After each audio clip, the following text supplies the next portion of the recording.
عمرو بن میمون نے عبداللہ بن مسعود رضی اللہ تعالی عنہ سے کہا کہ رسول اللہ صلی اللہ علیہ وسلم کعبے کے پاس کھڑے نماز پڑھ رہے تھے۔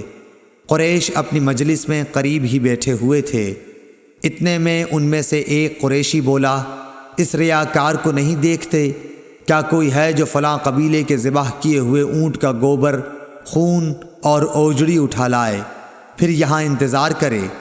جب یہ حضور صلی اللہ علیہ وسلم سجدے میں جائے تو گردن پر رکھ دے۔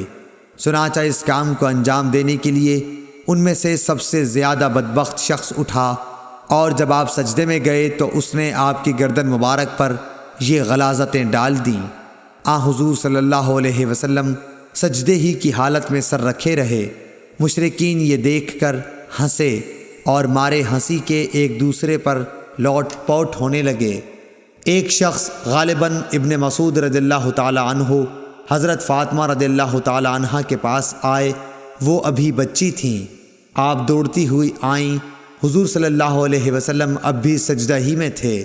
پھر حضرت فاطمہ نے ان غلاظتوں کو آپ کے اوپر سے ہٹایا اور مشرکین کو برا بھلا کہا۔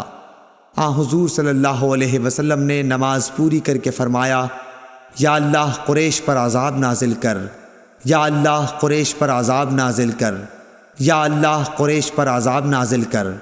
پھر نام لے کر کہا، خدایا عمرو بن حشام، عتبہ بن ربیع، شیبہ بن ربیعہ، ولید بن عتبہ، امیہ بن خلف، عقبہ بن ابی معید اور عمارہ بن ولید کو ہلاک کر۔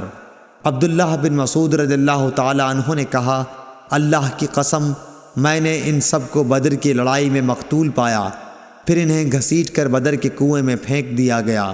اس کے بعد رسول اللہ صلی اللہ علیہ وسلم نے فرمایا کہ کنویں والے خدا کی رحمت سے دور کر دیے گئے۔ صحیح بخاری حدیث نمبر 520۔